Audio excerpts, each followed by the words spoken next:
Everest academy சார்பாக எல்லாத்துக்கும் வணக்கம். இப்போ நம்ம விடுதலை போராட்டத்தின் தமிழகத்தின் பங்கு அந்த பாடம் பார்த்துட்டு இருந்தோம். நம்ம அதோட ஃபர்ஸ்ட் வீடியோ பார்க்காதவங்க அந்த ஃபர்ஸ்ட் பார்ட் போய் பார்த்துட்டு அதுக்கடுத்து இந்த லெசன் பாருங்க, இந்த பாட்டை பாருங்க, அப்போதான் அது என்னன்னு புரியும்.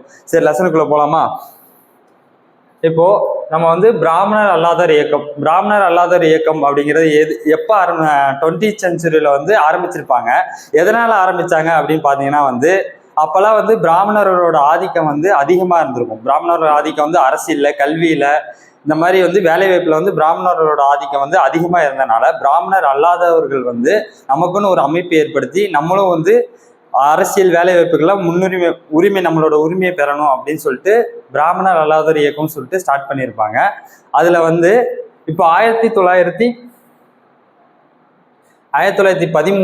ராயல் கமிஷன் சொல்லிட்டு ஒரு கமிஷன் வந்திருக்கும். ஓகேங்களா? ராயல் கமிஷன் சொல்லிட்டு ஒரு கமிஷன் வந்திருக்கும். அந்த கமிஷன்ல அலெக்சாண்டர்ட்ட இங்க மாதிரி பிராமணர் அல்லாதவருக்காக ஒரு உரிமை வேணும் அப்படின்னு சொல்லிட்டு கோரிக்கை கொடுத்துருப்பாங்க. சரிங்களா? அவர் தான் ராயல் கமிஷன் என்ன சொல்லியிருக்கோம் அப்படின்னா, சென்னை மாகாணத்துல 3% மேலதான் பிராமணர்கள் இருக்காங்க, மீதி 90% பிராமணர் அல்லாதவர்கள் இருக்காங்க. ஆனா மேக்சிமம் அரசியல்லையும் சரி கல்வியிலையும் சரி பிராமணர்கள் தான் இருக்காங்க அப்படின்னு சொல்லிட்டு ராயல் கமிஷன் சொல்லியிருக்கோம். இதுக்கப்புறம் தான் 1919 சரிங்களா, 1919 இந்திய அரசு சட்டம் ஒன்று கொண்டாந்துருக்கோம். அதுல இடஒதுக்கீடு அந்த மாதிரி எல்லாம் கொண்டு வர்றதுக்கு முன்னாடி நம்ம ஒரு அரசியலா பிராமணர் அல்லாதவர்கள் ஒரு அரசியலா ஒருங்கிணைச்சோம் அப்படின்னா நமக்கு தேவையான உரிமைகளை பெறலாம்னு சொல்லிட்டு இப்போ இந்த அமைப்பை ஏற்படுத்தியிருப்பாங்க. தென்னிந்திய நல உரிமை சங்கம் சொல்லிட்டு இந்த அமைப்பை ஏற்படுத்தியிருப்பாங்க. அதுக்கு முன்னாடியே திராவிட அல்லாதோர் மாணவர்களுக்கு உதவி பண்றதுக்காக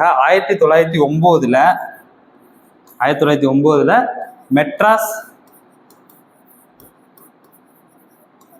மெட்ராஸ்ல சென்னை பிராமணர் அல்லாதோர் இயக்கம் சொல்லிட்டு ஆரம்பிச்சிருப்பாங்க. அவங்க பிராமணர் அல்லாதோர் மாணவர்களுக்காக உதவிகள் செஞ்சிருப்பாங்க. சரிங்களா? இதே மாதிரி சி நடேசனார் இங்க இருக்காரு பாத்தீங்களா, அவரால் 1912 மெட்ராஸ் ஐக்கிய கழகம் சொல்லிட்டு ஆரம்பிச்சிருப்பாங்க. மெட்ராஸ் ஐக்கிய கழகம் சொல்லிட்டு ஐக்கிய கழகம். ஓகேங்களா? இந்த மெட்ராஸ் ஐக்கிய கழகம் தான் 1912 சென்னை திராவிட கழகம் அப்படின்னு பேர் மாத்திருப்பாங்க. இதை சி நடேசனார் ஆரம்பிச்சிருப்பாரு. இவர் ஆரம்பிச்சு பிராமணர் அல்லாததற்காக சில நல்ல விஷயங்கள் பண்ணியிருப்பாரு. அது என்னதுன்னா, தங்கும் விடுதி சென்னையில திருவல்லிக்கேணி. ஓகேங்களா?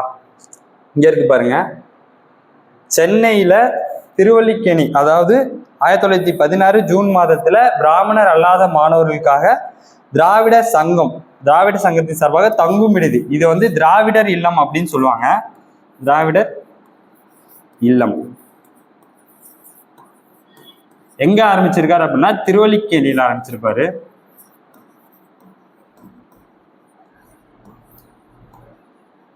ஓகேங்களா? தங்கும் விடுதி பிராமணர் அல்லாதவர்களுக்கு மேல் படிப்புக்காக வர்றாங்க அப்படின்னா அவங்களுக்கு தங்குறக்க வசதியை செஞ்சு கொடுத்துருப்பாரு. அது மட்டும் இல்லாம இதுல இவரோட மேற்பார்வையில இலக்கியம் சம்பந்தமான கிளாஸ்லாம் இந்த இடத்துல நடத்திட்டு இருந்திருப்பாங்க. திராவிட இல்லத்துல அவங்களோட மேற்பார்வையில இலக்கியத்திற்கான கிளாஸ்லாம் போயிட்டு இருக்கும். ஓகேங்களா? இப்போ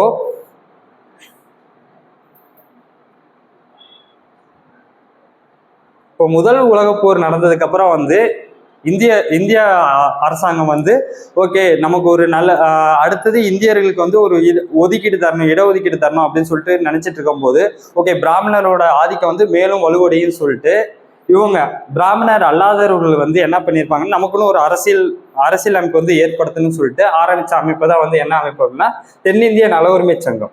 இந்த தென்னிந்திய நல உரிமை சங்கம் அப்படின்னா எப்ப ஆரம்பிச்சிருப்பாங்க அப்படின்னா 1916 நவம்பர் 20 விக்டோரியா மஹால்ல கூடி பிராமணர் அல்லாதவர்கள் கூடி இந்த தென்னிந்திய நல உரிமை சங்கத்தை ஆரம்பிச்சிருப்பாங்க.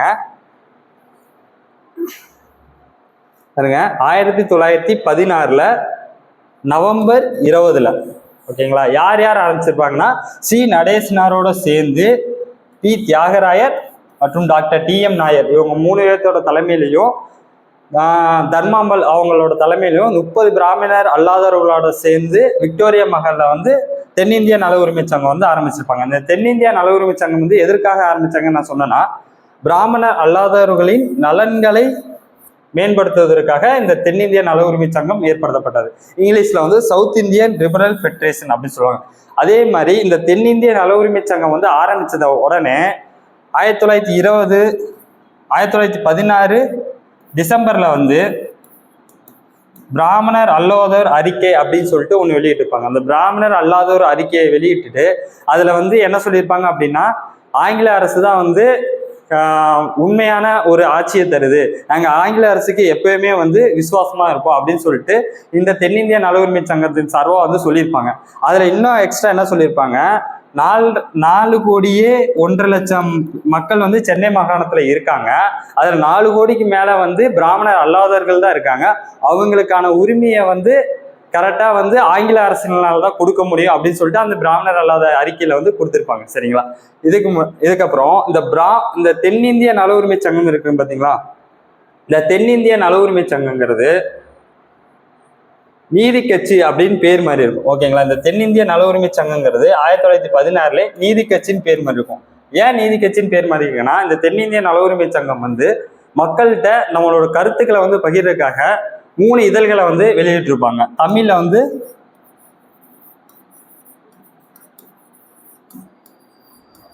திராவிடன் சொல்லிட்டு தமிழ்ல வெளியிட்டு இருப்பாங்க. அதே மாதிரி ஆங்கிலத்துல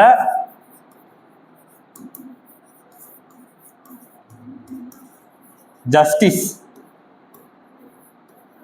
ஓகேங்களா? ஆங்கிலத்துல ஜஸ்டிஸ். அதே மாதிரி தெலுங்குல ஆந்திர பிரகாசிகா. ஓகேங்களா? தெலுங்குல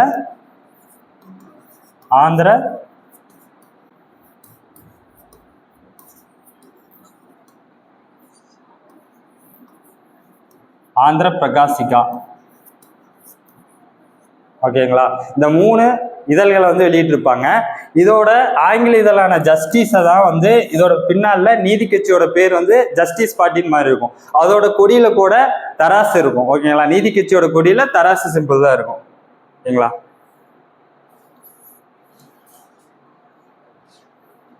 அடுத்து நீதி கட்சி அமைச்சரவை. அதாவது வந்து 1919 இந்திய அரசாங்கம் வந்து இரட்டை ஆட்சி முறையை வந்து கொண்டாந்துருப்பாங்க. ஓகேங்களா? மாண்டேகு செம்ஸ்ஃபோர்ட் திட்டம் அப்படி சொல்லுவாங்க. மாண்டேகு செம்ஸ்ஃபோர்ட் திட்டம். அதன் மூலம் வந்து இந்தியாவில வந்து இரட்டை ஆட்சி முறை கொண்டாந்துருப்பாங்க. அதாவது மாகாணத்துல இரட்டை ஆட்சி. அந்த இரட்டை ஆட்சி அப்படின்னா என்ன அப்படின்னா, மாற்றப்பட்ட துறை, ஒதுக்கப்பட்ட துறைன்னு சொல்லிட்டு 2 துறை இருக்கும். மாற்றப்பட்ட துறை, ஒதுக்கப்பட்ட துறை அப்படின்னு சொல்லிட்டு 2 துறை இருக்கும்.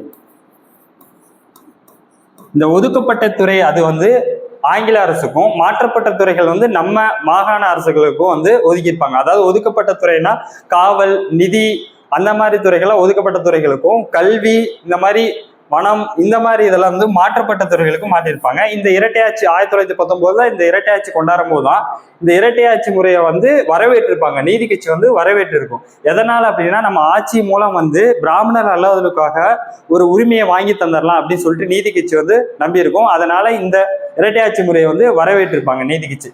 அதே மாதிரி 1920 முதல்ல வந்து தேர்தல் நடைபெறுது. அந்த தேர்தலில் நடத்தப்பட்ட தேர்தலில் வந்து காங்கிரஸ் வந்து இந்த இதை வந்து புறக்கணிச்சிச்சு. ஓகேங்களா? 1920 காங்கிரஸ் வந்து புறக்கணிச்சது. இதனாலதான் வந்து நீதி கட்சி ஜெயிச்சிருக்கும். மொத்தம் இருக்கிற 98 இடங்கள்ல வந்து 63 இடங்கள்ல வந்து நீதி கட்சி பெரும்பான்மையா வெற்றி பெற்று யார் முதல்ல வந்து முதலமைச்சராக இருப்பாங்க அப்படின்னா சுப்பராயலு அவங்க வந்து முதலமைச்சராக இருப்பாங்க. நீதி கட்சியோட முதலமைச்சர் வந்து சுப்பராயலு இருப்பாங்க. அதுக்கப்புறம் வந்து பனங்கல் அரசர் இருப்பாரு. 1923 வந்து பனங்கல் அரசர் இருப்பாரு. இடையில வந்து நீதி கட்சி தோத்துரும், சுயராஜ்ய கட்சி வெற்றி பெறும். சுயராஜ்ய கட்சி வந்து காங்கிரஸோட பின்பற்றி ஆட்சியில் அமராம அதுக்கு பதிலாக வந்து யாரை உட்கார வச்சுப்பாங்கன்னா சுயேட்சை வேட்பாளரான சுப்பராயனை கொண்டாந்து 1926 30 வரைக்கும் இருக்கும். அதுக்கப்புறம் 1931 32 வரைக்கும் முனுசாமின்னு சொல்லிட்டு நீதி கட்சி சார்ந்தவர் வந்து வந்திருப்பாரு. முனுசாமிக்கு அப்புறம் வந்து பொப்ளி ராஜா வந்திருப்பாரு. பொப்ளி ராஜா. மொத்தம் 13 வருடங்கள் நீதி கட்சி ஆட்சியில் இருந்திருக்கு. இந்த 13 வருடம் நீதி கட்சி நிறைய நல்ல விஷயங்கள் வந்து நிறைய பண்ணியிருக்காங்க. அது என்னன்னு நம்ம இப்போ பார்ப்போம். ஓகேங்களா? 1920 நடத்தப்பட்ட தேர்தல் காங்கிரஸ் புறக்கணித்தது. நீதி கட்சியின் முதலமைச்சர் வந்து முதலாவது அமைச்சர் வந்து ஏ சுப்பராயலு. ஓகேங்களா? 1923 நடைபெற்ற தேர்தலுக்கு பின் நீதி கட்சியை சேர்ந்த பனங்கல் அரசர் அமைச்சரவை அமைத்தார். பனங்கல் அரசர் அமைச்சரவை அமைத்தார். இந்த அமைச்சரவை நீதி கட்சி அமைச்சரவை வென்றதுக்கு அப்புறம் என்னென்ன பண்ணியிருக்காங்க அப்படின்னா, பொது கிணறுல வந்து நீர் எடுக்கிறதுக்கு, அதுக்கப்புறம் வந்து 1924 பணியாளர் தேர்வாணையம் அமைச்சிருப்பாங்க. இதைத்தான் வந்து பிரிட்டிஷ் அரசு வந்து 1929 பொது பணியாளர் தேர்வாணையமா கொண்டு வந்திருப்பாங்க. அதுக்கப்புறம் வந்து இந்து சமய அறநிலைத்துறை வந்து இவங்க தான் கொண்டு வந்திருப்பாங்க. ஃபர்ஸ்ட் வந்து மதிய உணவு திட்டம் வந்து 1000 விளக்குல வந்து நீதி கட்சி சார்பாக தான் கொண்டு வந்திருப்பாங்க. ஓகேங்களா? 1921 கொண்டு வந்திருப்பாங்க. இதோட முக்கியமான விஷயம் என்ன அப்படின்னா, 1921 பெண்களுக்கான அதாவது சட்டமன்றத்தில் நுழையிறதுக்கான ஒரு சட்டமன்ற நுழையிறதுக்கான தீர்மானத்தை கொண்டு வந்தது நீதி கட்சி தான். இதன் மூலமா தான் 1926 முத்துலட்சுமி ரெட்டி வந்து சட்டமன்றத்துக்குள்ள வந்திருப்பாங்க. ஓகேங்களா? நீதி கட்சி தான் பெண்கள் வந்து அரசியல்ல வர்றதுக்கான முக்கிய நோக்கம் வந்து ஃபர்ஸ்ட் அடி எடுத்து வச்சது நீதி கட்சியால தான். ஓகேங்களா? இந்த மாதிரி நிறைய விஷயங்கள் வந்து கொண்டாந்துருக்காங்க. இது மட்டும் இல்ல, 1921 வந்து இடஒதுக்கீடு, அதாவது வந்து மக்கள் தொகைக்கு ஏற்ற மாதிரி இடஒதுக்கீடு வைத்து எல்லாத்திற்கும் வேலை வாய்ப்பு கொடுக்கணும் அப்படின்னு சொல்லிட்டு நீதி கட்சி சார்பாக கொண்டாந்தது. ஆங்கில அரசு வந்து அதை வந்து நிறைவேற்றிருப்பாங்க. இதுதான் வந்து நடேசன் என்ன சொல்லியிருப்பாரு, எங்கள் மக்களுக்கு கிடைக்க வேண்டியதை கிடைக்கவில்லை என்றால் வரிகள் நாங்கள் கொடுக்க மாட்டோம் அப்படின்னு சொல்லிட்டு நடேசனாரால சொல்லப்பட்டிருக்கும். சரிங்களா? அடுத்து அரசின் அடக்குமுறை நடவடிக்கை. முதல் உலக போர் நடந்து முடிஞ்சதுக்கு அப்புறம் இந்தியாவை சேர்ந்தவங்களாம் வந்து சரி நமக்கு ஒரு நல்ல சட்டங்கள் வந்து ஆங்கில அரசால ஏற்றப்படும் அப்படின்னு சொல்லிட்டு எதிர்பார்த்துட்டு இருந்த நேரத்துலதான் இந்த கொடுமையான சட்டமான ரவுலட் சட்டத்தை வந்து ஏற்றிருப்பாங்க. இந்த ரவுலட் சட்டம் அப்படின்னா நம்ம என்ன தப்பு பண்ணியிருக்கோம் அப்படிங்கிற எந்த ஒரு விசாரணையும் இல்லாம நம்ம வந்து கைது செய்யலாம். ஓகேங்களா? யாரை வேண்டும்னாலும் நீதித்துறையின் சார்ந்த விசாரணை இல்லாம யாரை வேணாலும் கைது செய்யலாம் அப்படின்னு சொன்னோன்னே எல்லாருமே பயந்துட்டாங்க. இது கொடுமையான சட்டமாக இருக்கு அப்படின்னு சொல்லிட்டு எல்லாருமே பயப்பட ஆரம்பிச்சாங்க. அதான் காந்தியடிகள் வந்து இதனால்தான் வந்து இதை வந்து கருப்பு சட்டம் சொல்றாரு. காந்தியடிகள் இதை வந்து என்ன சொல்றாரு, கருப்பு சட்டம் அப்படின்னு சொல்லிட்டு காந்தியடிகள் சொல்லுவாரு. இந்த ரவுலட் சட்டத்திற்கும் தமிழ்நாட்டிற்கும் ஒரு பங்கு இருக்கு. இந்த ரவுலட் சட்டம் வந்து முதல்ல அறிவிச்சது வந்து தமிழ்நாட்டுல தான். எப்படி அப்படின்னா, காந்தியடிகள் இந்த ரவுலட் சட்டம் வந்து சட்டமன்றத்துல வந்து பேசிட்டு இருக்கும்போது ரவுலட் சட்டத்தை வந்து அறிமுகப்படுத்த வந்து சர் சிட்னி ரவுலட் ஆவார். அதனாலதான் வந்து அது ரவுலட் சட்டம் அப்படின்னு சொல்லிட்டு சொல்லுவாங்க. அவரோட பேர்ல தான் ரவுலட் சட்டம் வந்து வந்திருக்கு. ஓகேங்களா?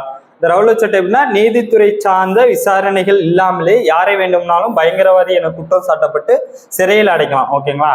இந்த ரவுலட் சட்டத்துக்கும் தமிழ்நாட்டுக்கு என்ன ஒரு பங்கு இருக்கு அப்படின்னு சொன்னல. இந்த ரவுலட் சட்டம் ஃபர்ஸ்ட் தமிழகத்துலதான் அறிமுகமாச்சு. அதாவது வந்து காந்தியடிகள் வந்து தமிழகத்திற்கு வர வச்சு மார்ச் 17 தமிழகத்துல வந்திருப்பாரு. கஸ்தூரி ரங்கர் அவங்க வீட்டுலதான் உட்காந்து ரவுலட் சட்டத்தை பத்தி பேசியிருப்பாங்க. சென்னையில ஃபர்ஸ்ட் மெரினா கடற்கரையில 1919 மார்ச் 18 அதுங்க மெரினா கடற்கரையில் நடைபெற்ற கூட்டத்தில் காந்தியடிகள் முதல்ல ஒரு உரையாற்றி இருந்திருப்பாரு ரவுலட் சட்டத்தை பத்தி. அதுக்கப்புறம் போயிட்டு 1919 ஏப்ரல் 6 தான் வந்து கருப்பு சட்டத்துக்கு எதிராக அனைவருக்கும் வந்து அழைப்பு விடுத்திருப்பார் காந்தியடிகள். இவங்களுக்கு எதிராக போராடுவோம், மக்களை அனைவரையும் திரட்டுவார். 1919 ஏப்ரல் 6 தான் மக்கள் அனைவரையும் திரட்டுவார். அதனால கடையடைப்பு, போராட்டங்கள், உண்ணாவிரதங்கள் அந்த மாதிரி விஷயங்கள்லாம் நடந்துட்டு இருக்கும். சரிங்களா? ரவுலட் சட்டத்தை எதிர்த்து இதே சாயில தொழிலாளர்களுக்கென தனியாக ஒரு கூட்டம் நடந்திருக்கும். அதுல தலைமை தாங்கி நடத்தியவர்கள் வந்து வஉசி, டிபி வாடியா, அதுக்கப்புறம் வந்து திருவி கல்யாண சுந்தரம், இவங்கெல்லாம் வந்து தொழிலாளர்களுக்கெனே நின்று வாதாடிடுவாங்க. இவங்கெல்லாம் வந்து தொழிலாளர்களை சேர்த்து வச்சுட்டு போராடிடுவாங்க. சரிங்களா? அடுத்து இதுல ஒரு முக்கியமான பாயிண்ட் என்னன்னா, இந்த ரவுலட் சட்டத்துலதான் வந்து மக்களுக்கான புரிதல் வந்து ஏற்பட்டிருக்கும் அப்படின்னு சொல்லுவாங்க. என்ன காரணம் அப்படின்னா, தொழிலாளர்களும் மாணவர்களும் பெண்களும் பெருவாரியான எண்ணிக்கையில் பங்கேற்றது இவ்வியக்கத்தின் முக்கிய அம்சமாகும். ரவுலட் சட்டம் தான் பெருவாரியான மக்கள் வந்து அந்த சட்டத்துலதான் வந்து பெருவாரியா பங்கேற்று இருக்காங்க. ஓகேங்களா? அடுத்து பாக்ஸ் கொஸ்டின். George Joseph. இந்த ஜார்ஜ் ஜோசப் வந்து யாருன்னு மதுரை மக்களால் வந்து என்ன அழைப்பாங்க அப்படின்னா ரோசாப்புத்துறை அப்படின்னு சொல்லிட்டு அழைப்பாங்க. இவர் வந்து ஒரு வழக்கறிஞர். இவர் வந்து முக்கியமான இது வந்து என்னன்னா குற்றப்பரம்பரைக்கு எதிராக வந்து போராடி குற்றப்பரம்பரை மக்களை வந்து குற்றப்பரம்பரையிலிருந்து பாதுகாத்தனால குற்றப்பரம்பரை பாதுகாவலன் அப்படின்னு வந்து ஜார்ஜ் ஜோசப்பை வந்து சொல்லுவாங்க. இவர் வந்து மதுரையில வந்து தன்னாட்சி இயக்கத்தை வந்து பரப்பியதிலும் அதோட நோக்கம் என்ன சொல்றதுலயும் மதுரையில வந்து ஜார்ஜ் ஜோசப் தான் முக்கியமான பங்களிப்பா இருந்திருப்பார். ஓகேங்களா? அதே பாயிண்ட் தான் இங்க இருக்கும். வழக்கறிஞரும் நன்கு சொற்பொழிவாற்றும் திறன் பெற்றவன ஜார்ஜ் ஜோசப் மதுரையில் தன்னாட்சி இயக்கத்தை ஏற்படுத்தியதில் அதன் நோக்கத்தையும் மக்களின் கவனத்திற்கு கொண்டு சென்றதிலும் முக்கிய பங்கு வகித்தார். இவர் எங்க பிறந்தார் அப்படின்னா கேரளா மாநிலத்தில் இருக்கிற செங்கனூரில், அதாவது இன்று ஆலப்புழா மாவட்டத்துல பிறந்திருக்காரு. இவர் வந்து மதுரையில தான் விரும்பி வசிச்சார். ஓகேங்களா? தான் இருக்கு. பாதிக்கப்பட்ட சமூகங்களின் இவர் ஆற்றிய சேவையின் காரணமாக மதுரை மக்களால் என்ன அழைக்கப்படுறாங்க? ரோசாப்புத்துறை அப்படின்னு சொல்லிட்டு அழைக்கப்படுறாங்க அன்போடு. ஓகேங்களா? அடுத்து கிலாபத் இயக்கம். கிலாபத் இயக்கம் அப்படின்னா வந்து 2 அலி சகோதரர், மௌலானா சௌகத் அலி, மௌலானா முகமது அலி, இவங்க 2 பேராலும் கிலாபத் இயக்கம் வந்து தொடங்கப்பட்டது. எதனால தொடங்கப்பட்டது அப்படின்னா கலிஃபா அப்படிங்கிற பதவியை வந்து மீட்டெடுப்பதற்காக கிலாபத் இயக்கம் தொடங்கப்பட்டது. துருக்கியில இருக்க கலிஃபாங்கிற இவங்களை வந்து அவமானப்படுத்தியதால வந்து அவங்கள அந்த கலிஃபாங்கிற பதவி வந்து மீட்டெடுக்கிறதுக்காக வந்து என்ன பண்ணியிருப்பாங்க அப்படின்னா கிலாபத் இயக்கம் வந்து தொடங்கியிருப்பாங்க. இந்த கிலாபத் இயக்கம் தொடங்கினதுக்கு அப்புறம் தான் முஸ்லிம்களோட பங்கு வந்து தேசியத்துல வந்து அதிகமா இருக்கும். ஓகேங்களா? தேசிய இயக்கத்தில் முஸ்லிம்களோட பங்கு வந்து அதிகமா இருக்கிறது வந்து இந்த கிலாபத் இயக்கத்தின் தொடக்கத்தின் காரணமாக தான். இந்த கிலாபத் இயக்கத்தோட ஃபர்ஸ்ட் மாநாடு வந்து 1919 காந்தியடிகளால் வந்து தலைமை தாங்கப்பட்டு டெல்லியில தலைமை தாங்கப்பட்டு நடத்தப்பட்டிருக்கும். அதுல வந்து மௌலானா சௌகத் அலியும் மௌலானா முகமது அலியும் வந்து 3 கோட்பாடுகள் வந்து சொல்லியிருப்பாங்க. ஓகேங்களா? அதற்கு முன்னாடி வந்து தமிழ்நாட்டில் 1920 ஏப்ரல் 17, ஓகேங்களா, இது ரொம்ப முக்கியமான கொஸ்டின். தமிழ்நாட்டில் 1920 ஏப்ரல் 17 மௌலானா சௌகத் அலி அப்படிங்கிறவங்க வந்து தலைமை ஏற்று அந்த பொதுக்கூட்டத்துல வந்து கிலாபத் நாள் வந்து கடைபிடிக்கப்படுது. கிலாபத் நாள் வந்து எப்போ கடைபிடிக்கப்பட்டது அப்படின்னு கேட்டாங்கன்னா 1920 ஏப்ரல் 17 கிலாபத் நாள் கடைபிடிக்கப்பட்டது. இதே போல ஒரு மாநாடு வந்து ஈரோட்லயே நடைபெற்றிருக்கும். அதே மாதிரி முக்கியமான பாயிண்ட் என்னன்னா கிலாபத் எழுச்சி நடவடிக்கைகளின் முக்கியமான மையமாக திகழ்கிறது இன்னொரு இடம் தமிழ்நாட்டில் அப்படின்னா என்னதுன்னா வாணியம்பாடி. ஓகேங்களா? வாணியம்பாடி கிலாபத் எழுச்சி நடவடிக்கைகளில் முக்கியமான மையமாக திகழ்கிறது அப்படின்னு சொல்லலாம். ஓகேங்களா? ஒத்துழையாமை இயக்கம் அப்படின்னா அரசோட இதை வந்து ஒத்துழைக்காம இருக்கிறது. அரசோட நிகழ்வுகளை வந்து அரசோட சட்டங்களை வந்து ஒத்துழைக்காம இருக்கிறதா வந்து ஒத்துழையாமை இயக்கம் அப்படின்னு சொல்லலாம். ஓகேங்களா? இந்த ஒத்துழையாமை இயக்கத்துல வந்து என்னென்ன பண்ணியிருப்பாங்க அப்படின்னா பள்ளிகளை வந்து அரசு பள்ளிகளை வந்து புறக்கணிக்கிறது, அதுக்கடுத்த வந்து வழக்கறிஞர்களா இருந்த ஜார்ஜ் ஜோசப் அவங்களாம் வந்து அவங்க பதவி விட்டு வெளியே வர்றது, அதுக்கப்புறம் தேசிய அளவுல வந்து நம்மளே வந்து ஒரு கல்வி ஆரம்பிக்கலாம்னு சொல்லிட்டு நம்மளோட முன்னெடுப்பின் காரணமாக வந்து இந்த மாதிரி பணிகள்லாம் செய்வாங்க. காந்தியடிகள்லாம் ஒத்துழையாமை இயக்கத்தை வந்து ஆரம்பிச்சிருப்பாரு. 1920 வந்து காந்தியடிகள் ஆரம்பிச்சிருப்பாரு. இந்த 1920 காங்கிரஸ் வந்து முதல்ல வந்து ஒத்துழையாமை இயக்கத்திற்கு வந்து ஒப்புதல் கொடுத்துருக்கும். ஓகேங்களா? நாக்பூர்ல நம்ம சேலத்தை சேர்ந்த விஜயராகவாச்சாரியாரால வந்து தீர்மானம் வந்து நிறைவேற்றப்பட்டு இருக்கும். ஓகேங்களா? ஒத்துழையாமை இயக்கத்திற்கு இந்த தமிழ்நாட்டுல ஒத்துழையாமை இயக்கத்திற்கு செயல் துடிப்புடன் செயல்பட்டது அப்படின்னு சொல்றாங்க. தமிழ்நாட்டுல ஒத்துழையாமை இயக்கத்திற்கு தலைமையேற்று நடத்தியவர்கள் 2 பேரு, ஒருத்தர் பெரியார், இன்னொருத்தர் ராஜாஜி. ஓகேங்களா? அதே மாதிரி முஸ்லீம் லீக்கின் சென்னை கிளையை நிறுவியவர் யார் அப்படின்னு கேட்டாங்கன்னா யாகூப் ஹசன். முஸ்லீம் லீக்கின் சென்னை கிளையை நிறுவியவர் யார் அப்படின்னு கேட்டா யாகூப் ஹசன். ஓகேங்களா? அடுத்து வரிகொடா இயக்கம்னா என்ன? அதாவது விவசாயிகள் வந்து தங்களோட வரியோட அதிகமா வந்து இப்போ இந்த காலகட்டத்துல வந்து ஒரு விளைச்சல் நல்லா வரல அப்படின்னா அந்த இடத்துலயும் வந்து ஆங்கிலேயர் வந்து வரி கேட்குறாங்க, இது வந்து அநியாயமா இருக்கு அப்படின்னு சொல்லிட்டு வரிகொடா இயக்கம் வந்து காந்தியடிகளால் முதல்ல ஆரம்பிக்கப்பட்டுச்சு. 1922 பர்தோலியில வந்து காந்தியடிகளால் ஆரம்பிக்கப்பட்டிருக்கும், ஸ்டார்ட் பண்ணியிருக்கும் பிப்ரவரி மாசம். சரிங்களா? இதே மாதிரி தமிழ்நாட்டுல ஃபர்ஸ்ட் எங்க நடந்திருக்கும் அப்படின்னா தஞ்சாவூர்ல வந்து நடந்திருக்கும். வரிகொடா இயக்கம் வந்து தஞ்சாவூர்ல நடைபெற்றிருக்கும். இந்த வரிகோடா இயக்கத்தின் மூலம் சட்டமன்றங்கள், பள்ளிகள் மற்றும் நீதிமன்றங்கள் ஆகியவை புறக்கணிக்கப்பட்டன. அந்நிய பொருட்கள் வந்து புறக்கணிக்கப்பட்டன. இதே மாதிரி தமிழ்நாட்டுல ஒத்துழையாமை இயக்கம் அப்படின்னு சொன்னா அதுல ஒரு முக்கியமான பங்கு வந்து கள்ளுக்கடை மறியல் சொல்லுங்க. கள்ளுக்கடை மறியல் இதுலதான் வந்து பெரியார் வந்து அவரோட தோப்புல இருக்க 500 தென்னை மரங்களை வந்து வெட்டியிருப்பார் கள்ளுக்கடை மறியல் போராட்டம் மூலம். 1921 நடைபெற்றிருப்பாரு. சரிங்களா? அதே மாதிரி 1921 தான் சட்ட மறுப்பு இயக்கத்தை தொடங்குவதான முடிவு செய்யப்பட்டு. இந்த காலகட்டத்துல தான் வந்து வேல் சிலவசர் வந்து இந்தியாவுக்கு வந்து சுற்றுப்பயணம் வரலாம் அப்படின்னு நினைச்சிட்டு இருக்கும்போது இப்படி ஒரு போராட்டங்கள் நடைபெறனால அவரால் வர முடியாம அந்த வேல் சிலவசர் பயணத்தை வந்து புறக்கணிச்சிருப்பாங்க. சரிங்களா? இது ஒரு நமக்கு ஒரு நல்ல வெற்றின்னு சொல்லிட்டு கொண்டாடுவாங்க. ஓகேங்களா? எப்போ வேல் சிலவசர் வந்திருப்பாரு அப்படின்னா ட்ரை பண்ணியிருப்பாரு அப்படின்னா 1922 ஜனவரி 13 வேல் சிலவசர் வருகை வந்து புறக்கணிக்கப்பட்டிருக்கும். இதே சமயத்துல ஒத்துழையாமை இயக்கம் வந்து காந்தியடிகளை திரும்ப பெறப்பட்டிருக்கும். அது எதனால அப்படின்னா இந்த உத்தரப்பிரதேசத்துல இருக்க கோரக்பூருங்கிற மாவட்டத்துல இருக்க 1922 பிப்ரவரி 5 ஓகேங்களா? 1922 மார்ச் 5 நினைக்கிறேன். இதுல பாத்துக்கலாம். மார்ச் 5 சௌரி சௌரா நிகழ்வில் 22 காவலர்கள் கொல்லப்பட்டனர். ஓகேங்களா? சௌரி சௌரா நிகழ்வில் 22 காவலர்கள் கொல்லப்பட்டனர். இதை தொடர்ந்து ஒத்துழையாமை இயக்கம் வந்து விலக்கி கொள்ளப்பட்டது. இது காந்தியடிகள் வந்து இது வந்து ஒத்துழையாமை இயக்கத்தை திரும்பி பெற்றோம்னா ஜவஹர்லால் நேரு, நேதாஜி இவங்கெல்லாம் வந்து இப்போதான் சுதந்திர போராட்டம் வந்து நல்லா போகுது அப்படின்னு வந்து சொல்லிட்டு இருப்பாங்க. ஆனா வந்து காந்தியடிகள் வந்து ஒத்துழையாமை இயக்கத்தை திரும்ப பெற்றனால என்ன இருக்கும்னா அவங்களாம் வந்து மனசோர்வு அடைஞ்சிருப்பாங்க. இந்த காலகட்டத்துல தான் வந்து சுயராஜ்ய கட்சி வந்து ஆரம்பிச்சிருக்கும். இப்போ ஒத்துழையாமை இயக்கத்தை வந்து திரும்பி பெற்றனால இவங்களால என்ன பண்றது, அடுத்து என்ன பண்றதுன்னு தெரியாம இருக்கனால காங்கிரஸுக்குள்ளேயே 2ஆ பிரிஞ்சிருப்பாங்க. ஒண்ணு மாற்றத்தை விரும்பாதோர், இன்னொன்று மாற்றத்தை விரும்புவோர்னு சொல்லிட்டு. மாற்றத்தை விரும்புவோர் வந்து என்ன பண்ணியிருப்பாங்க அப்படின்னா சட்டமன்றத்துல நுழைந்து மக்களுக்கான உரிமைகளை வந்து சட்டமன்றத்திலிருந்து பெற்று தரலாம் அப்படின்னு சொல்லிட்டு நினைச்சிருப்பாங்க. யார் யாரு அப்படின்னா CR தாஸும் மோதிலால் நேரும். இவங்க 2 பேரும் வந்து சட்டமன்றத்தின் மூலம் நுழைந்து மக்களுக்கான உரிமையை பெற்றுத்தரலாம் அப்படின்னு சொல்றாங்க. இவங்க தான் வந்து மாற்றத்தை விரும்புவோர். மாற்றத்தை விரும்பாதவர் அப்படின்னா காந்தியடிகளை பின்பற்றுறவங்க, ராஜாஜி, கஸ்தூரி ரங்கர் இவங்க மாதிரி ஆளுங்கெல்லாம் வந்து நம்ம சட்டமன்றத்துக்குள்ள போயிட்டோம்னா நம்மளோட சுயராஜ்ய நோக்கம் வந்து மாறிடும் அப்படின்னு சொல்லிட்டு சட்டமன்றத்துக்குள்ள போகாம இருப்பாங்க. சட்டமன்றத்தை புறக்கணிச்சிருப்பாங்க. சரிங்களா? இப்போ சுயராஜ்ய கட்சி வந்து எப்ப ஆரம்பிச்சாங்க அப்படின்னா 1923 ஜனவரி 1 ஓகே ஜனவரி மாசம் முதல் நாள் வந்து சுயராஜ்ய கட்சி வந்து மோதிலால் நேருவாலும் CR தாஸாலும் ஆரம்பிச்சிருக்கோம். ஓகேங்களா? அதே தான் சொல்லியிருக்காங்க. ஒத்துழையாமை இயக்கம் விலக்கி கொள்ளப்பட்டதை தொடர்ந்து காங்கிரஸ் மாற்றத்தை விரும்பாதோர் ஒரு மாற்றத்தை விரும்புவோர் என பிரிந்தது. மாற்றத்தை விரும்பாதோர் சட்டமன்றத்தை அதே பாயிண்ட் தான் இருக்கு. மாற்றத்தை விரும்பியோர் தேர்தலில் போட்டியிட்டு சட்டமன்றத்தில் செல்ல விரும்பினர். ஓகேவா?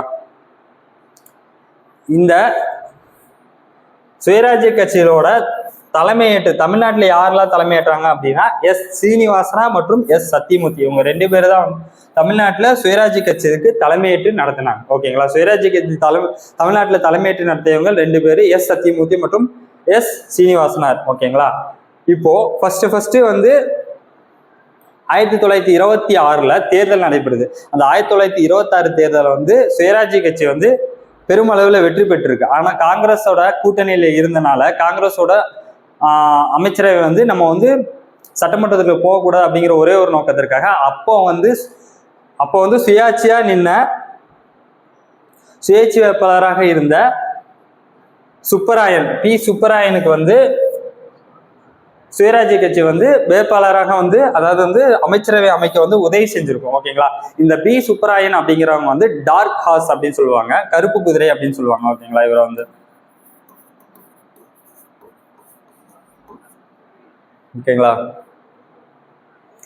1926 நடைபெற்ற சென்னை மாகாண தேர்தலில் தேர்ந்தெடுக்கப்பட்ட உறுப்பினர்களில் சுயராஜ்ய கட்சி பெரும்பாலான இடங்களில் வெற்றி பெற்றது. இருந்த போதிலும் காங்கிரசின் கொள்கைக்கு இணங்க ஆட்சி பொறுப்பை ஏற்க மறுத்து மாறாக சுயேட்சை வேட்பாளரான சுப்பராயனுக்கு அமைச்சரவை அமைக்க உதவியது.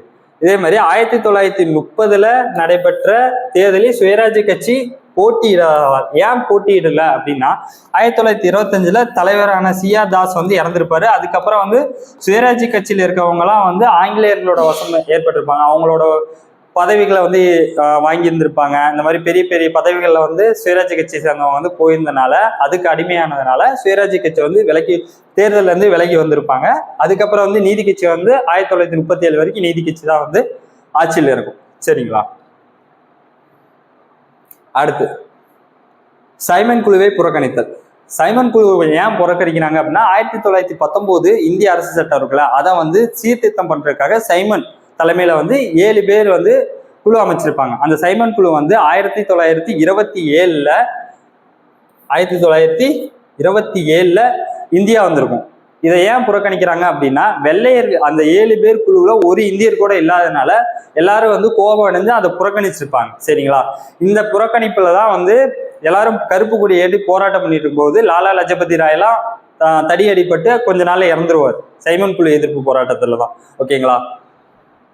வெள்ளையர்கள் மட்டுமே கொண்ட இந்த குழுவில் இந்தியர்கள் ஒருவர் கூட இடம்பெறாததால் இந்தியர்களுக்கு மிகப்பெரிய மனசோர்வு ஏற்பட்டது. ஓகேவா? 1919 செயல்பாடுகளை பரிசீலனை செய்து சீர்திருத்தங்களை பரிந்துரை செய்ய 1927 இந்திய சட்டப்பூர்வ ஆணையம் ஒன்று சர் ஜான் தலைமையில் ஒரு குழு அமைக்கப்பட்டது. அந்த குழு தான் வந்து சைமன் குழு அப்படின்னு சொல்லுவாங்க. இந்த சைமன் குழு வந்து சென்னைக்கு வந்து எப்போ வந்திருக்கு அப்படின்னா 1929 பிப்ரவரி 18 வந்து சைமன் குழு வந்து வந்திருக்கும். அந்த சைமன் குழுவை வந்து எதிர்க்கிறதுக்காக தமிழ்நாட்டில் வந்து யாரு வந்திருப்பாங்க அப்படின்னா சத்தியமூர்த்தி இருந்திருப்பாரு. அந்த சைமன் குழுவை எதிர்த்து தமிழ்நாட்டில் யார் இருந்து அதோட யாரோட தலைமையில வந்து சைமன் குழுவை எதிர்த்து இருப்பாங்க அப்படின்னு கேட்டா சத்தியமூர்த்தி தலைமையில வந்து சைமன் குழுவை வந்து எதிர்த்திருப்பாங்க. சரிங்களா? 1929 பிப்ரவரி 18 சென்னைக்கு சைமன் குழு வரும்போது அதற்கு எதிராக கருப்பு கொடி காட்டப்பட்டது. சரிங்களா? அடுத்து வந்து நீல்ஸ் சிலை அகற்றும் போராட்டம். இந்த நீல்ஸ் சிலை அகற்றும் போராட்டம் அப்படின்னா, நீல்ஸ் அப்படிங்கிறவர் வந்து சென்னை காலால் படையை சேர்ந்த ஒருவர். அவர் வந்து 1857 புரட்சியின் போது மிக கடுமையாக நடந்து கொண்டாரு. இவருக்கு வந்து ஆங்கில அரசு வந்து சென்னை மவுண்ட் ரோட்ல வந்து ஒரு சிலை நிறுவியிருப்பாங்க. இது வந்து நம்ம சுதந்திர போராட்ட வீரர்களுக்கு வந்து மிகவும் அவமரியாதையா இருக்கிறதுனால போராட்டங்கள் நடந்திருக்கும். யாரோட தலைமையில போராட்டம் நடந்திருக்குன்னா சோமயாஜிலு அப்படிங்கிறவரோட தலைமையில போராட்டம் நடந்திருக்கும். இப்படி போராட்டம் நடந்துட்டு இருக்கனால 1937 தான் காங்கிரஸ் அமைச்சரை அமைச்சதுக்கு அப்புறம் இந்த சிலையை தூக்கிட்டு கொண்டு போய் சென்னை அருங்காட்சியில வச்சிருப்பாங்க. சரிங்களா? ஜேம்ஸ் ஹில்ஸ், அதாவது மதராஸ் துப்பாக்கி ஏந்திய காலாப்படையை சேர்ந்தவர் 1857 பேரெழுச்சியின் போது நடைபெற்ற கான்பூர் படுகொலை என்று அழைக்கப்படும் சம்பவத்தில் பல ஆங்கில பெண்களுக்கும் குழந்தைகளும் கொல்லப்பட்டனர். இதற்கு லஞ்சம் தீர்க்கும் வகையில் நீல்ஸ் கொடூரமாக நடந்து கொண்டார். பின்னர் நீல்ஸ் இந்திய வீரர் ஒருவரால் கொல்லப்பட்டார். சென்னை மவுண்ட் ரோட்டில் ஆங்கிலேய அவர்களுக்கு ஒரு சிலை வைக்கப்பட்டது. சென்னை மவுண்ட் ரோட்ல ஆங்கிலேய அவர்களுக்கு ஒரு சிலை வைத்தாங்க. அந்த சிலையை தூக்கிட்டு தான் இதுக்கு எதிராக வந்து யாருன்னா என் சோமயாஜிலு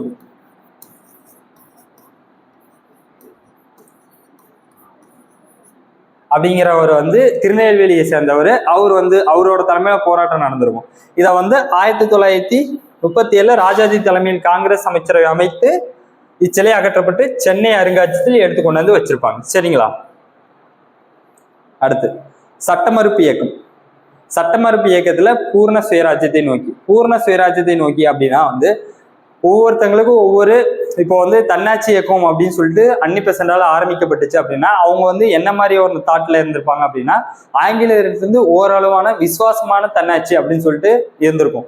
அதே மாதிரி ஒவ்வொருத்தருக்கும் ஒவ்வொரு தாட் இருந்திருக்கும். இதே மாதிரிதான் 1927 நம்ம சென்னையில இந்திய தேசிய காங்கிரஸ் மாநாட்டுல முழுமையான சுதந்திரமே தனது இலக்கு அப்படின்னு சொல்லிட்டு அறிவித்திருப்பாங்க. யார் அப்ப வந்து தலைவராக இருந்திருப்பாங்க அப்படின்னா காங்கிரஸோட தலைவரா அப்ப இருந்திருப்பாங்க அப்படின்னா எம்ஏ அன்சாரி அவர் தான் வந்து காங்கிரஸோட சென்னையில அப்ப நடந்த இதுல வந்து தலைவராக இருந்திருப்பாரு. ஓகேங்களா? அப்போ வந்து சென்னை மாநாட்டுல தான் வந்து முழுமையான சுதந்திரமே தனது இலக்கு அப்படின்னு சொல்லிட்டு அறிவிச்சிருப்பாங்க. இதுக்கு அப்புறமே 1929 லாகூர்ல கூடிய மாநாட்டுல காங்கிரஸ் மாநாட்டில் பூர்ண சுயராஜ்யம் அதாவது முழு சுதந்திரம் என்பதே எனது இலக்கு என தீர்மானம் நிறைவேற்றப்பட்டது. இலக்கு அப்படின்னு சொன்னது பூர்ண சுயராஜ்யம் அதாவது முழு சுதந்திரம் எனது இலக்கு அப்படின்னு சொன்னது எந்த ஏரியா அப்படின்னா சென்னையில. யாரு அப்ப தலைவராக இருந்திருக்காங்கன்னா எம்ஏ அன்சாரி. ஓகேங்களா? அதே மாதிரி தீர்மானம் எப்ப நிறைவேற்றப்பட்டிருக்கு அப்படின்னா ஜவஹர்லால் நேரு தலைமையில. ஓகேங்களா? ஜவஹர்லால் நேரு தலைமையில தீர்மானம் நிறைவேற்றப்பட்டிருக்கு. இது மட்டும் தான் இந்த இதில் பண்ணியிருக்காங்க அப்படின்னா வட்டமேசை மாநாட்டை வந்து புறக்கணிச்சிருப்பாங்க. சரிங்களா? இதுக்கப்புறமே வந்து என்ன பண்ணியிருப்பாங்க அப்படின்னா 1930 ஜனவரி 26 ராவி நதிக்கரையில் சுதந்திரத்தை அறிவிக்கும் விதமாக ஜவஹர்லால் நேருவால் தேசிய கொடி ஏற்றப்பட்டது.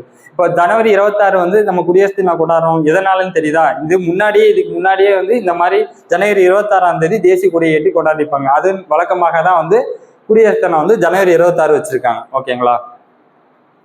அடுத்து வேதாரண்யம் உப்பு சத்தியாகிரகம். இந்த வேதாரண்யம் உப்பு சத்தியாகிரகத்துக்கு முன்னாடி காந்தியடிகள் வந்து நம்ம இர்வின் பிரபு கிட்ட வந்து குறிப்பிட்ட கோரிக்கைகள் வந்து நிறைவேற்றணும்னு சொல்லிட்டு 1930 சரிங்களா, 1930 ஜனவரி 30க்குள்ள நிறைவேற்றணும்னு சொல்லிட்டு சில கோரிக்கைகள். அது என்னன்னா ராணுவ செலவுகளை குறைக்கணும், உப்பு வரியை வந்து நீக்கணும், நிலவரியை வந்து குறைக்கணும், இந்த மாதிரி வந்து ஒரு 4 கோரிக்கைகளை வந்து வச்சிருப்பாங்க.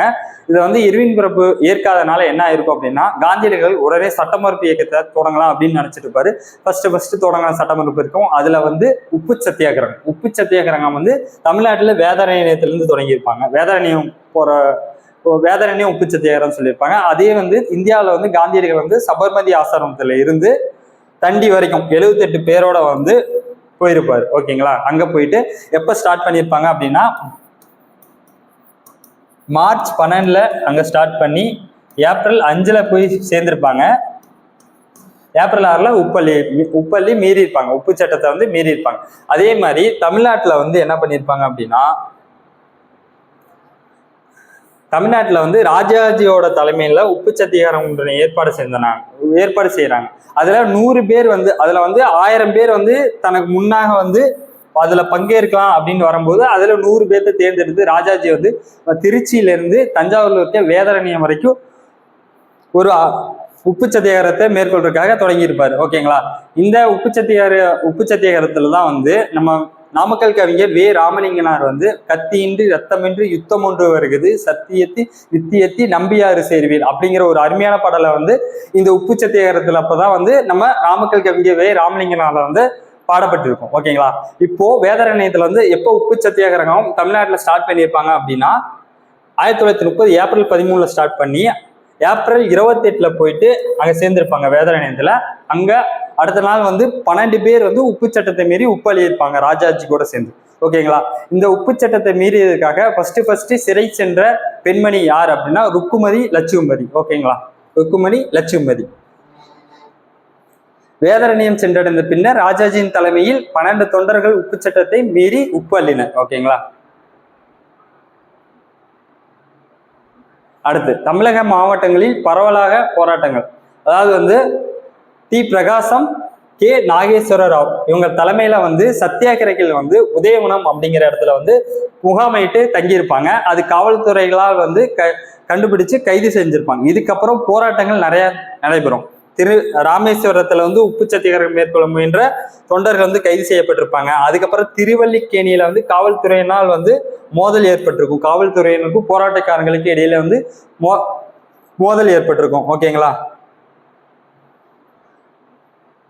அதான் சொன்னோம் பாத்தீங்களா, பெண்கள் மிகுந்த ஆர்வத்துடன் பங்கேற்ற உப்பு சட்டங்களை மீறியதுக்காக அபராதம் கட்டிய முதல் பெண்மணினாலும் உப்பு சத்தியாகிரகத்தின் மூலம் சிறை சென்ற முதல் பெண்மணினாலும் யாரு அப்படின்னா ருக்குமணி லட்சுமதி ஆவார். ஓகேங்களா? அதே மாதிரி 1932 ஜனவரி 26 அந்த நாள்ல வந்து பாஷ்யம் என்று அறியப்படுகின்ற ஆரியா என அழைக்கப்படும் பாஷ்யம் என அறியப்படுகின்றவர் வந்து புனித ஜார்ஜ் கோட்டையில வந்து நம்ம தேசிய கொடியை ஏற்றிருப்பார். சரிங்களா? முக்கியமான கொஸ்டின், புனித ஜார்ஜ் கோட்டையில் தேசிய கொடியை ஏற்றியவர் அப்படின்னு கேட்டாங்கன்னா பாஷ்யம். சரிங்களா? அடுத்த திருப்பூர் குமரன் அப்படின்னா திருப்பூர் குமரன் எங்க பிறந்திருக்காரு? திருப்பூர்ல இல்ல, ஈரோட்ல பிறந்திருப்பாரு. ஓகேங்களா? திருப்பூர் குமரன் ஈரோட்ல பிறந்திருப்பாரு. இந்த திருப்பூர் குமரன் வந்து 1932 ஜனவரி 11 கொடியை ஏந்திட்டு போயிட்டு கொடி பாடல்களை பாடிட்டு போராட்டம் நடத்திட்டு இருப்பாரு. அந்த சமயத்துல காவல்துறைகளால் அடிக்கப்பட்டு அந்த இடத்துல வந்து இறந்து போயிருந்திருப்பார். அந்த சமயத்துல கொடியை உயர்த்தி பிடித்தே வந்து இறந்தனால இவர் வந்து கொடிக்காத்த குமரன் அப்படின்னு சொல்லிட்டு எல்லாராலும் அழைக்கப்படுகிறது. சரிங்களா? அதுக்கப்புறம் வந்து முதல்ல வந்து 1935 மாகாண சுயாட்சி சொல்லிட்டு கொண்டாந்துருப்பாங்க. இந்திய அரசு இரட்டையாட்சி ஒழிக்கப்பட்டு மாகாண சுயாட்சி அப்படின்னு சொல்லிட்டு கொண்டாந்துருப்பாங்க. ஓகேங்களா? அதுலதான் ஃபர்ஸ்ட் வந்து காங்கிரஸ் வந்து சட்டமன்றத்துக்கு வரும். அதுல வந்தோன்னா காங்கிரஸ் நீதி கட்சி தோத்துரும். காங்கிரஸ் வந்து ஜெயிச்சு முதல்ல தமிழ்நாட்டில் அமைச்சரவை அமைக்கிறது வந்து ராஜாஜி தலைமையில தான் அமைச்சரவை அமைக்கிறாங்க. இந்த காங்கிரஸ் ஜெயிச்சதுக்கு அப்புறம் ஃபர்ஸ்ட் மது விலக்கை வந்து ராஜாஜி வந்து கொண்டாந்துருப்பாரு. எங்க கொண்டு வந்திருப்பாங்க அப்படின்னு கேள்வி கேட்டா, ராஜாஜி வந்து எங்க கொண்டு வந்திருப்பாங்க, சேலத்துல வந்து அமல்படுத்திருப்பாரு. இந்த மது விலக்கு அமல்படுத்துறதுனால வந்து வரி வந்து குறையிறனால விற்பனை வரின்னு சொல்லிட்டு முதல்ல அறிமுகப்படுத்தியிருப்பாரு. வருவாய், அதாவது வரி, சேலத்துல வந்து மது விலக்கை பரிசோதனை முறையில் அறிமுகப்படுத்துறதுனால அதாவது வந்து வருமானம் வந்து குறையுது. அந்த வருமானம் குறையறதுக்காக முதல்ல வந்து யாரால வந்து விற்பனை வரி அறிமுகப்படுத்தப்பட்டது அப்படின்னா, ராஜாஜியால வந்து விற்பனை வரி வந்து முதல்ல அறிமுகப்படுத்தப்பட்டிருக்கும். சரிங்களா? அதுக்கப்புறம் 1939 காங்கிரஸ் வந்து பதவியிலிருந்து விலகி இருக்கும். எதனால விலகி இருக்கும் அப்படின்னா, இங்க இருக்க இந்திய அமைச்சரவையை கேட்காம ஆங்கிலேயர்ஸ் வந்து இந்தியர்களை வந்து 2ஆம் உலகப் போர்ல வந்து பங்கேற்க வச்சதுனால காங்கிரஸ் அமைச்சரை வந்து பதவி விலகி இருப்பாங்க. சரிங்களா? அதுக்கப்புறம் இந்தி எதிர்ப்பு போராட்டம். இந்திய எதிர்ப்பு போராட்டத்துக்கு முன்னாடி ஒரு பாக்ஸ் கொஸ்டின் இருக்கும், மதுரை ஹரிஜன சங்கம் அப்படின்னு சொல்லிட்டு.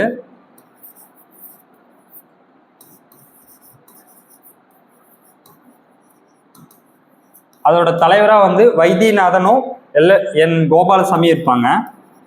வைத்தியலிங்கம்,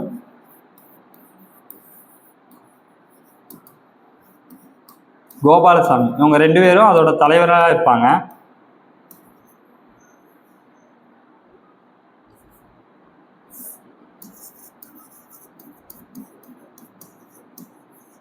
இவங்க வந்து ஒடுக்கப்பட்ட தாழ்த்தப்பட்ட மக்களை வந்து மதுரை மீனாட்சி அம்மன் கோயிலுக்கு உள்ள நுழையறதுக்காக போராட்டங்கள் நடத்திருப்பாங்க 1939 ஜூலை 9. சரிங்களா? 1939 ஜூலை 9. முக்கியமான கொஸ்டின், அதனால எழுதணும். ஓகேங்களா?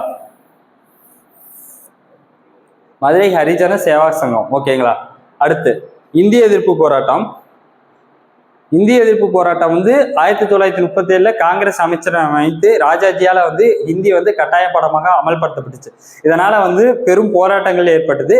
இதுல வந்து பெரியார் வந்து ராஜாஜி பிறந்த ஊர்ல வந்து ஈவேராவால வந்து மிகப்பெரிய பரப்புரை சேலத்துல வந்து ராஜாஜி பிறந்த ஊர்ல சேலத்துல வந்து ஏற்பாடு செய்யப்பட்டார். இதனால நிறைய பேர் கைதானாங்க. திருச்சியிலேருந்து நிறைய பேர் வந்து போராட்டமா இங்க இருந்து நடந்தே போனாங்க. ஓகேங்களா?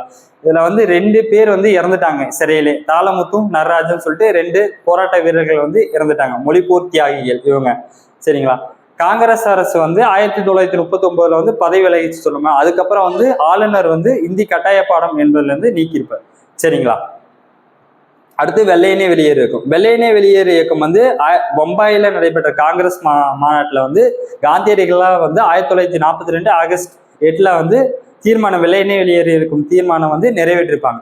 ஒண்ணு, நம்ம சுதந்திரத்தை பெறறதுக்காக நம்ம இருக்கணும், இல்லைன்னா நம்ம சுதந்திரத்தை பெறறதுக்காக காந்தியடிகள் வந்து செய் அல்லது செத்துமடின்னு சொல்லியிருப்பாரா? செய் அல்லது செத்துமடி அப்படின்னு சொல்லியிருப்பாரு காந்தியடிகள். நம்ம சுதந்திரத்தை பாக்குறதுக்காக ஒண்ணு உயிரோடு இருக்கணும், இல்லைன்னா சுதந்திரம் பெறாம உயிரோடு இல்லாம இருக்கணும் அப்படின்னு சொல்லிட்டு காந்தியடிகள் வந்து சொல்லி இருந்திருப்பாரு. சரிங்களா? 1942 ஆகஸ்ட் 8 வெள்ளையனே வெளியேறு தீர்மானம் நிறைவேற்றப்பட்டு காந்தியடிகளால் செய் அல்லது செத்துமடி அப்படிங்கிற ஒரு முழக்கத்தை ஏற்படுத்தினதுக்கு அப்புறம் ஒரே நாள்ல வந்து அடுத்த நைட்டே வந்து ஆங்கிலேயர்களா வந்து தலைவர்களா வந்து கைது செய்யப்பட்டாங்க. இதனால பம்பாயிலிருந்து வந்துட்டு இருந்த காமராஜர் வந்து அந்த இப்போ வந்து ரயில்ல இருந்து வர்றவங்க எல்லாம் வந்து கைது பண்ணிட்டு இருந்தனால பம்பாயில இருந்து வந்த காமராஜர் வந்து இடையிலே அரக்கோணத்திலே இறங்கி வெள்ளையனே வெளியேறி இருக்கிறது பின்னாடி இருந்து மேற்கொண்டார். ஓகேங்களா? வெள்ளையனே வெளியேறதுக்கு வந்து மக்களை திரட்டுவதற்காக காமராஜர் வந்து பணியை செய்தார். ஓகேங்களா? அடுத்து முடிஞ்சு பாடம். ப்ரீவியஸ் இயர் கொஸ்டின் பேப்பர் பார்ப்போம். சரிங்களா? என்னென்ன இந்த பாட்டுல இருந்து என்னென்ன கொஸ்டின் கேட்டிருக்காங்க அப்படிங்கிறத பார்க்கலாம். நாமக்கல் கவிஞரின் கத்தியின்றி ரத்தமின்றி யுத்தம் ஒன்று வருகிறது என்னும் பாடல் முதலாக ஒலிக்கப்பட்ட நிகழ்வு அப்படின்னா வேதாரண்யம். ஓகேங்களா? இது ஒரு ப்ரீவியஸ் இயர் கொஸ்டின், அதை எடுத்து வச்சுக்கோங்க. வேதாரண்யம் உப்பு சத்தியாகிரகம். நாமக்கல் கவிஞரின் கத்தியின்றி ரத்தமின்றி யுத்தம் ஒன்று வருகிறது எனும் பாடல் முதலில் ஒலிக்கப்பட்ட நிகழ்வு வேதாரண்யம் சத்தியாகிரகம். ஓகேங்களா? அடுத்து மெட்ராஸ் மாகாணத்தில் உப்பு சத்தியாகிரகத்தில் ஈடுபட்டு சிறைக்கு சென்ற முதல் பெண்மணி. ஓகேங்களா? ருக்குமணி லட்சும்பதி. மெட்ராஸ் மாகாணத்தில் உப்பு சத்தியாகிரகத்தில் ஈடுபட்டு சிறைக்கு சென்ற முதல் பெண்மணி ருக்குமணி லட்சும்பதி. தமிழகத்தில் முதல் தனிநபர் சத்தியாகிரகி தமிழகத்தில் முதல் தனிநபர் சத்தியாகிரகி யாரு அப்படின்னு கேட்டாங்கன்னா TSS ராஜன். அதே மாதிரி இந்தியாவில் முதல் தனிநபர் சத்தியாகிரகி யார் ஆரம்பிச்சா அப்படின்னா வினோபாவை அப்படின்னு சொல்லிட்டு அவர் ஆரம்பிச்சிருப்பாரு அக்டோபர் 17 1940. ஓகேங்களா, 1940 அக்டோபர் 17 வினோபாவை அப்படின்னு சொல்லிட்டு அவர் வந்து இந்தியாவில் வந்து தனிநபர் சத்தியாகிரகி ஆரம்பிச்சிருப்பாரு. தமிழ்நாட்டில் முதல் தனிநபர் சத்தியாகிரகி அப்படின்னா TSS ராஜன். சரிங்களா, தமிழகத்தில் ஒத்துழையாமை இயக்கத்தின் தலைமை தாங்கி நடத்தியவர் யார் அப்படின்னா ராஜாஜி. இன்னொருத்தர் ஆசன்ல ராஜாஜி இருக்குன்னா ராஜாஜி, பெரியார் இருந்தாங்கன்னா பெரியார். ஓகேங்களா, ரெண்டு பேருமே தலைமை தாங்கி நடத்தியிருப்பாங்க. 1927 மெட்ராஸில் நடைபெற்ற இந்திய தேசிய காங்கிரஸிற்கு தலைமை தாங்கியவர் யார்? 1927 மெட்ராஸ்ல இருந்து இந்திய தேசிய காங்கிரஸ்ல தான் வந்து என்ன பண்ணியிருப்பாங்க அப்படின்னா சுதந்திரம் என்னோட முழு இலக்கு அப்படின்னு சொல்லிட்டு சொல்லியிருப்பாங்க. யாரோட தலைமையில அப்படின்னா MA அன்சாரி அப்படிங்கிற தலைமையில. யாரோட தலைமையில? டாக்டர் அன்சாரியோட தலைமையில சுதந்திரம் என்னோட முழு இலக்கு அப்படின்னு சொல்லிட்டு இது நிறைவேற்றிருப்பாங்க. காமராஜரின் அரசியல் கூறு சத்தியமூர்த்தி. காமராஜரோட அரசியல் கூறு யாரு அப்படின்னா சத்தியமூர்த்தி. சத்தியமூர்த்தி யாரு அப்படின்னா வந்து நம்ம சுயராஜ்ய கட்சியோட தமிழகத்தின் தலைவர். ஓகேங்களா, சுயராஜ்ய கட்சிக்கு தமிழகத்துல வந்து தலைவராக இருந்திருப்பாரு. அது மட்டும் இல்லாம வந்து நீல்ஸ் அதாவது சைமன் குழு எதிர்ப்பு போராட்டத்தில் தலைமை தாங்கி நடத்தியிருப்பார் தமிழகத்தின் சார்பாக. சரிங்களா, அவர் தான் சத்தியமூர்த்தி. இவர் தான் வந்து காமராஜரின் அரசியல் குரு அப்படின்னு சொல்லுவாங்க. ராஜாஜி சட்டமறுப்பு இயக்கம் தொடங்கிய நாள். ராஜாஜி வந்து எப்போ சட்டமறுப்பு இயக்கத்தை தொடங்கினா அப்படின்னா ஏப்ரல் 13 1930. அதாவது சட்டமறுப்புனா உப்பு சத்தியாகிரகத்தை தான் சொல்றாங்க. சரிங்களா, தமிழகத்தில் 1927 நீல் உருவ சிலைக்கு சத்தியாகிரக போராட்டத்தில் கலந்து கொண்ட பெண்மணி யாரு? அவங்க பெண்மணி ஃபர்ஸ்ட் கலந்து கொண்ட பெண்மணி பத்மசாணி அம்மாள். ஓகேங்களா, இது ஒரு ப்ரீவியஸ் இயர் கொஸ்டின். சரிங்களா, சென்னை திராவிட கழகம் தொடங்கப்பட்ட ஆண்டு. சென்னை திராவிட கழகம் தான் இன்னொரு பேர் என்ன? மெட்ராஸ் ஐக்கிய கழகம். யாரால் தொடங்கப்பட்டது? நடேசனார். மெட்ராஸ் ஐக்கிய கழகம் நடேசன் அப்படிங்கிறவளால் வந்து தொடங்கப்பட்டிருக்கு. சரிங்களா, அடுத்த கொஸ்டின், மதுரை மக்களால் ரோசாப்பூ துறை என அன்போடு அழைக்கப்படுவர் யார் அப்படின்னா ஜார்ஜ் ஜோசப். மதுரை மக்களால் ரோசாப்பூ துறை என அன்போடு அழைக்கப்படுவர் ஜார்ஜ் ஜோசப். அது மட்டும் இல்லாம இவர் ஒரு வழக்கறிஞர். இவர் வந்து குற்றப்பரம்பரைக்கு எதிரான பாதுகாவலர். அதாவது குற்றப்பரம்பரைக்காக மக்களை வந்து பாதுகாத்தனால குற்றப்பரம்பரை பாதுகாவலர். ஓகேங்களா, இதோட வந்து விடுதலை போராட்டத்தில் தமிழகத்தின் பங்கு வந்து முடிஞ்சிச்சு. இனி அடுத்த கிளாஸ்ல அடுத்த லெசன்ல ப்ரீவியஸ் இயர் கொஸ்டினா வந்து என்னென்ன பாடத்துக்கு நம்ம இம்பார்ட்டன்டா கொடுக்கலாம் அப்படின்னு பார்ப்போம். நன்றி.